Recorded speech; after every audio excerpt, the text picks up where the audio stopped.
Welcome to unique GK channel. Friends, ఈరోజు మనం September 30వ తారీఖున జరిగినటువంటి కరెంట్ అఫైర్స్ గురించి మనం తెలుసుకుందాం. ముందుగా ఇందులో సెప్టెంబర్ 27న రిజర్వ్ బ్యాంక్ ఆఫ్ ఇండియా విడుదల చేసిన గణాంకాల ప్రకారం సెప్టెంబర్ 20 నాటికి భారతదేశ విదేశీ మారక నిల్వలు రికార్డు స్థాయిలో అనగా $692.3 బిలియన్ చేరుకోవడం జరిగింది.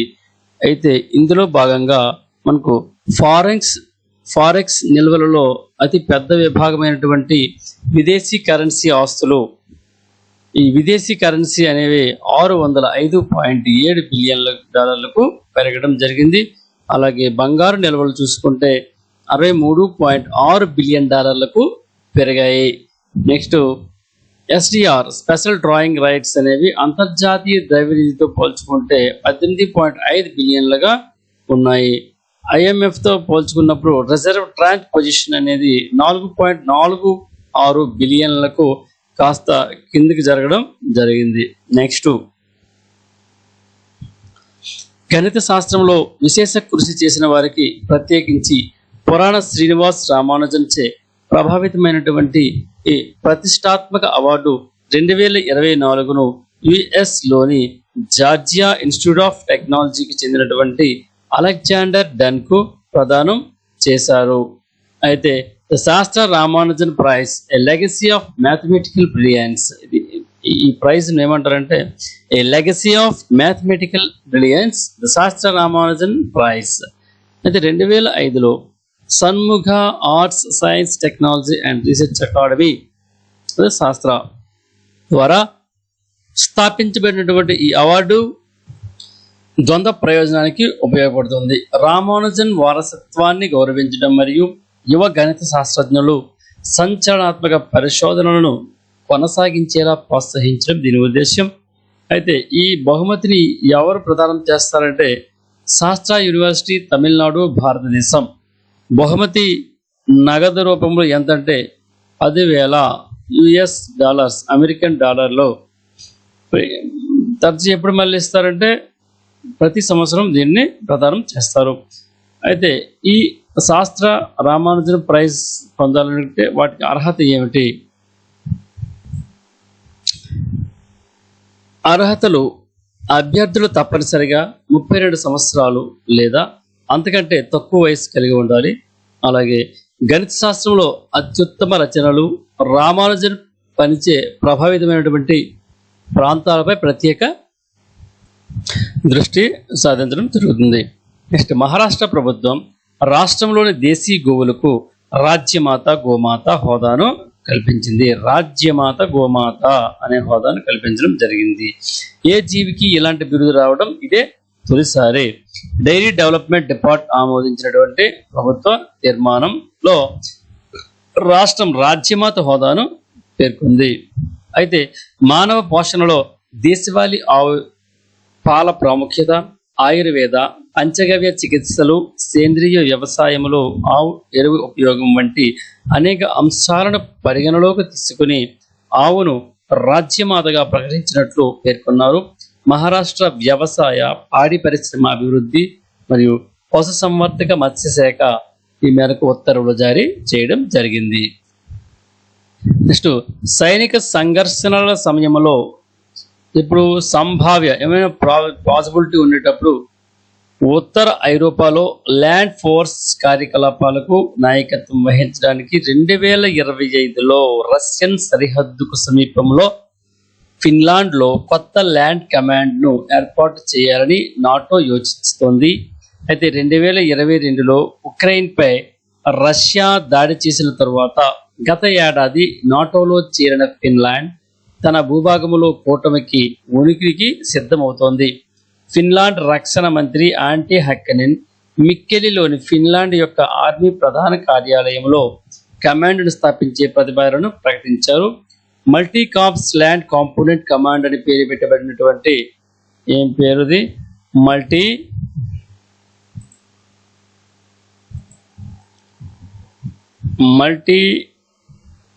Cap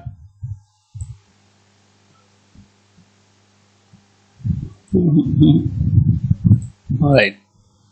multi corps land component command అని పేరు పెట్టినటువంటి ఈ కేంద్రం నాటో యొక్క యుఎస్ ఆధారిత నార్పోక్ జాయింట్ ఫోర్స్ కమాండ్ మరియు ఫిన్లాండ్ యొక్క స్వంత ల్యాండ్ ఫోర్స్ కమాండ్ కింద పనిచేస్తుంది. అది నాటో యొక్క పూర్తి పేరు నార్త్ అట్లాంటిక్ ట్రీటీ ఆర్గనైజేషన్. ఇది రెండవ ప్రపంచ యుద్ధం తర్వాత 1949లో ప్రారంభించడం జరిగింది.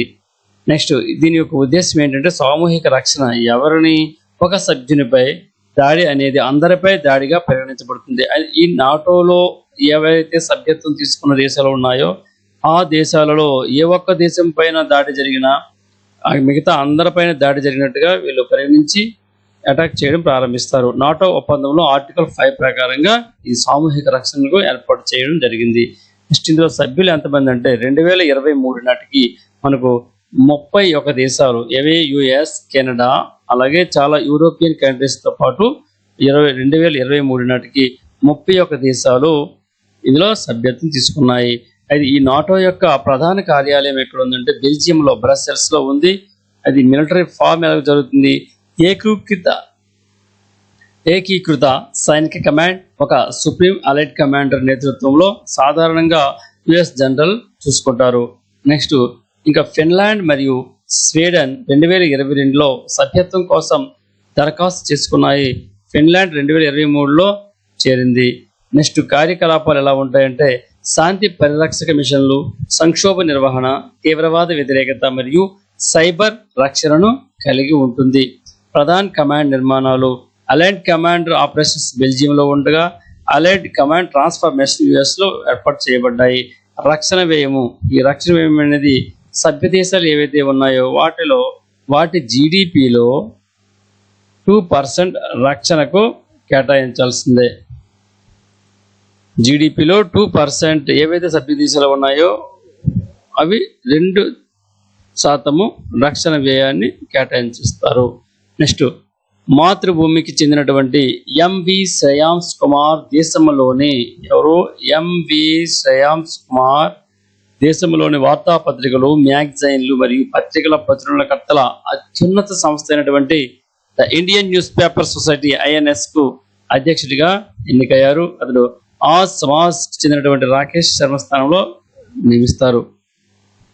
ఇందుకు ఈ శ్రేయస్ కుమార్ ఎవరు? మరియం కోడ్ వీరేంద్ర కుమార్ శ్రేయాంశ్ కుమార్ ఒక భారతీయ రాజకీయ నాయకుడు. ఇతడు 12వ 13వ కేరళ శాసనసభ మాజీ సభ్యుడు. 2006 నుండి 2016 వరకు కల్పేట నియోజకవర్గానికి ప్రాతినిధ్యం వహించాడు. ఆయన గతంలో రాజ్యసభ ఎంపీగా పనిచేశారు. అంతేకాకుండా అతడు కేరళ నుండి 2 సార్లు ఎమ్మెల్యేగా మరియు నితీష్ కుమార్ నేతృత్వంలో జనతాదళ సభ్యుడిగా కూడా ఉండడం జరిగింది. ఇందుకు INS అంటే ఏంటిది? ఇది Indian news paper society. INS అనేది ఇండియన్ న్యూస్ పేపర్ సొసైటీ. ఈ గతంలో ఇండియన్ మరియు eastern news paper society press of India యొక్క కేంద్ర సంస్థగా పనిచేస్తుంది. అయితే భారతదేశంలో వార్తాపత్రికలు మరియు పత్రికల సర్క్యులేషన్ గణాంకాలను ధృవీకరించి ఒక స్వతంత్రమైన సంస్థ ఈ INS. భారతదేశంలో పత్రికా స్వేచ్ఛను రక్షించడంలో మరియు ప్రోత్సహించడంలో ఇది ప్రధాన పాత్ర పోషిస్తుంది. ఏది? INS, Indian news paper society. Next, సముద్ర జీవులను రక్షించడానికి భారతదేశం అధిక సముద్రాల ఒప్పందము హైసీస్ ట్రీటీ అనే ఒప్పందంపై సంతకం చేసింది. సముద్ర జీవ వైవిధ్యాన్ని పరిరక్షించడానికి మరియు ప్రయోజనాలను న్యాయమైన భాగస్వామ్యాన్ని నిర్ధారించడానికి హైసీస్ ట్రీటీ అని పిలువబడే బయోడైవర్సిటీ బియాండ్ నేషనల్ జ్యూరిస్డిక్షన్ ఒప్పందంపై భారతదేశ సంతకం చేసింది. ఈ ఒప్పందము సముద్ర వనరుల స్థిరమైన వినియోగాన్ని ప్రోత్సహిస్తుంది. పర్యావరణ వ్యవస్థ కేంద్రీకృత విధానాన్ని అవలంబిస్తుంది. ఈ సముద్ర చట్టంపై యునైటెడ్ నేషన్స్ కన్వెన్షన్ కింద ఏర్పాటైన ఈ అంతర్జాతీయ ఒప్పందం సముద్రంలో దాదాపు 3/2 వంతులు అనగా 64% ప్రాంతాన్ని ఆక్రమించి పర్యావరణ పరంగా అత్యంత కీలకమైన కొన్నింటికి నిలయంగా ఉన్న ఎత్తైన సముద్రాలను లక్ష్యంగా చేసుకుంది. భూమిపై బెదిరింపు ప్రాంతాల్లో కూడా లక్ష్యంగా చేసుకున్నాయి. ఈ ఒప్పందం యొక్క లక్ష్యాలు ఏంటంటే అధిక సముద్రాలలో సముద్ర జీవ వైవిధ్యం యొక్క దీర్ఘకాలిక రక్షణకు సంబంధించిన తక్షణ ఆందోళనలను పరిష్కరించడానికి ప్రయత్నం చేస్తుంది. అంతర్జాతీయ సహకారం ద్వారా సముద్ర జీవ వైవిధ్యం యొక్క స్థిరమైన ఉపయోగం కోసం ఇది ఖచ్చితమైన యంత్రాంగాలను ఏర్పాటు చేస్తుంది. ఈ ఒప్పందం అధిక సముద్రాల నుండి సముద్ర వనరులపై సార్వభౌమ హక్కులను క్లెయిమ్ చేయకుండా లేదా అమలు చేయకుండా పార్టీలను నిషేధిస్తుంది. తద్వారా ప్రయోజనాలను న్యాయమైన భాగస్వామ్యాన్ని నిర్ధారిస్తుంది. నెక్స్ట్ జపాన్లోని నీగాటాలో జరిగిన Yogibo athletics challenge cup of world athletics continental టూర్లో భారత ఆటగాడు గుల్వీర్ సింగ్ పురుషుల 5000 మీటర్ల విభాగంలో స్వర్ణం గెలిచి కొత్త జాతీయ రికార్డును సృష్టించడం జరిగింది. ఈ గుల్వీర్ ఈ ఏడాది ప్రారంభంలో తన సొంత జాతీయ రికార్డును మెరుగుపరుచుకునే సమయంలో ఇతడు 13 నిమిషాల 11 సెకండ్లలో రేసులో ఇతడు గెలుచుకున్నాడు. నెక్స్ట్ అయితే 2022లో చైనాలోని హాంగ్ జౌలో జరిగిన ఆసియా క్రీడల్లో 10,000 మీటర్ల పరుగులో ఇతడు కాంస్య పథకాన్ని గెలుచుకున్నాడు. నెక్స్ట్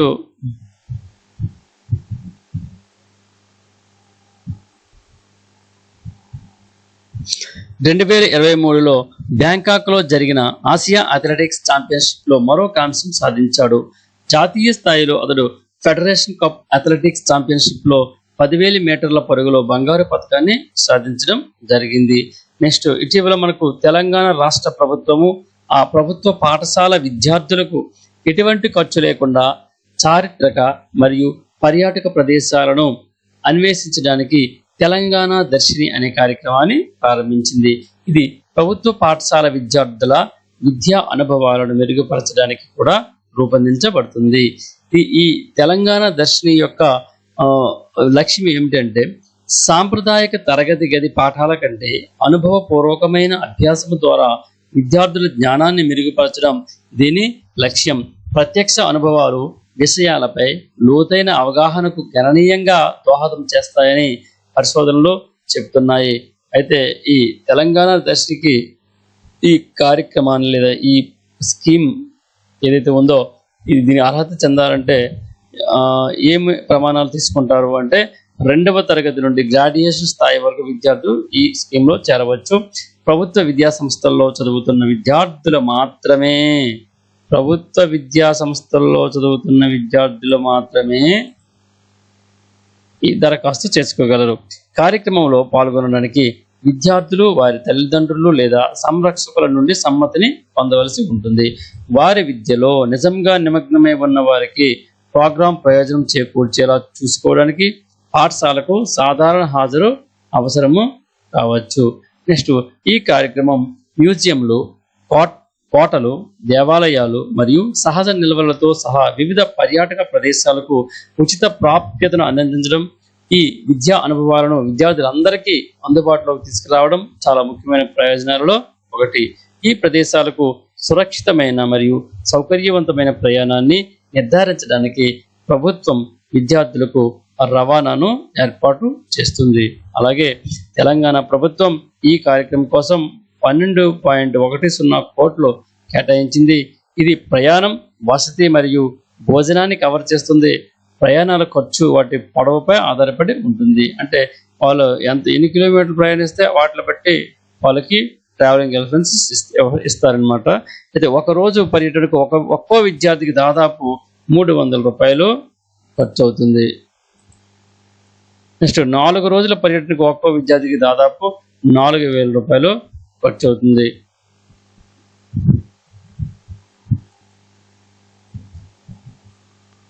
అలాగే భారతదేశంలో అర్బన్ గవర్నెన్స్ ఇండెక్స్ UGIలో కేరళ అగ్రస్థానంలో నిలిచింది. ఎందుకు ఈ అర్బన్ గవర్నెన్స్ ఇండెక్స్ అంటే ఏంటంటే UGI అనేది భారతదేశంలో నగరాలు ఎంత చక్కగా పరిపాలించబడుతున్నాయో పరిశీలించే ఒక అధ్యయనం. ఇది పూర్తి చేయడానికి 2 సంవత్సరాలు పట్టింది మరియు పాలన యొక్క వివిధ అంశాలను తనిఖీ చేసింది. ఇక్కడ 55.10 స్కోరు సాధించినటువంటి ఒడిశాపై కేరళ 100కి 59.31 స్కోర్ సాధించింది. ఈ సూచిక పెట్టుబడులను ఆకర్షించగలదు మరియు పాలనను సమర్థవంతంగా మరియు తాజాగా ఉంచడం ద్వారా నగరాల స్థిరత్వాన్ని మెరుగుపరుస్తుంది. అలాగే కేరళ యొక్క ఆర్థిక బలం ఏంటంటే ఆర్థిక సాధికారతలో కేరళ చాలా బాగా పనిచేసింది.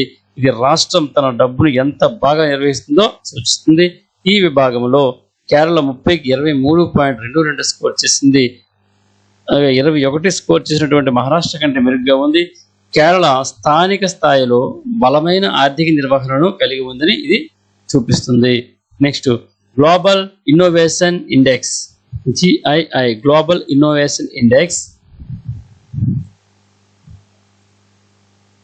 2024లో భారతదేశము 133 దేశాలలో 39వ స్థానానికి ఎగబాకింది. ప్రాంతీయ నాయకత్వం దేనికి వహిస్తుందంటే మధ్య మరియు దక్షిణాసియాలో 1వ స్థానంలో ఉంది. ప్రాంతీయ పరంగా చూసుకుంటే ఈ గ్లోబల్ ఇన్నోవేషన్ ఇండెక్స్ లో మధ్య మరియు దక్షిణాసియాలో 1వ స్థానంలో ఉంది. అలాగే దిగువ మధ్య ఆదాయ దేశాలలో ఆర్థికంగా చూసుకుంటే అందులో 1వ దానిలో ఉంది. అలాగే వైపో S&T క్లస్టర్ ర్యాంకింగ్ లో 4వ స్థానంలో ఉంది. వినూత్నమైన నగరాలు ఏంటంటే 4 భారతీయ నగరాలు ముంబై, ఢిల్లీ, బెంగళూరు, చెన్నై. ఈ 4 కూడా ప్రపంచంలోని టాప్ 100 సైన్స్ అండ్ టెక్నాలజీ క్లస్టర్లలో గుర్తింపు పొందాయి. ఈ నగరాలు ఆవిష్కరణలకు బలమైన కేంద్రాలు అని ఇది చూపిస్తడం జరుగుతుంది. ఈ GII అనేది గ్లోబల్ ఇన్నోవేషన్ ఇండెక్స్ దేశాలు ఎంత బాగా ఆవిష్కరిస్తాయో వాటి ఆధారంగా ర్యాంకు చేస్తుంది. ఇది 2007లో WIPO, INSEAD మరియు కార్నెల్ విశ్వవిద్యాలయం ద్వారా ప్రారంభించబడింది మరియు 81 విభిన్న అంశాలను ఈ గ్లోబల్ ఇన్నోవేషన్ ఇండెక్స్ అనేది పరిశీలిస్తుంది. స్విట్జర్లాండ్ తరచుగా జాబితాలో ఎప్పుడు కూడా ఫస్ట్ లో ఉంటుంది, ఎందుకంటే ఇది పరిశోధన మరియు అభివృద్ధిలో చాలా పెట్టుబడి పెడుతుంది. సింగపూర్ అనేది ఈ గ్లోబల్ ఇన్నోవేషన్ ఇండెక్స్ అనేది ప్రతి సంవత్సరం కూడా ప్రచురించబడుతుంది మరియు వివిధ ఆర్థిక వ్యవస్థల గురించి విలువైన సమాచారాన్ని అందిస్తుంది. అలాగే ఇది విద్య మరియు నైపుణ్యాలు, మౌలిక సదుపాయాలు మరియు మార్కెట్ ఎంత అభివృద్ధి చెందింది అంటే కీలక రంగాలపై ఈ గ్లోబల్ ఇన్నోవేషన్ ఇండెక్స్ అనేది దృష్టి పెడుతుంది. నెక్స్ట్ భారతదేశం ఇటీవలే ప్రపంచంలో ఇథనాల్ యొక్క 3వ అతిపెద్ద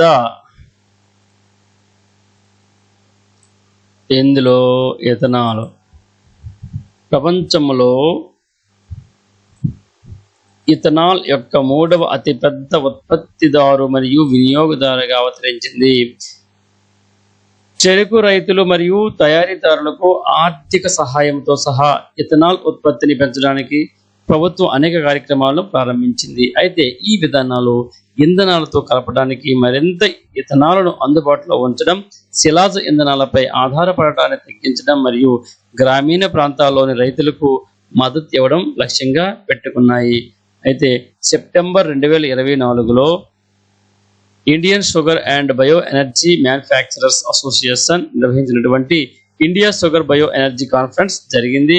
అయితే ఈ కాన్ఫరెన్స్ థీమ్ ఏంటంటే harmonising sweet sustainability, navigating India's path to green academy అనేది ఈ యొక్క థీమ్.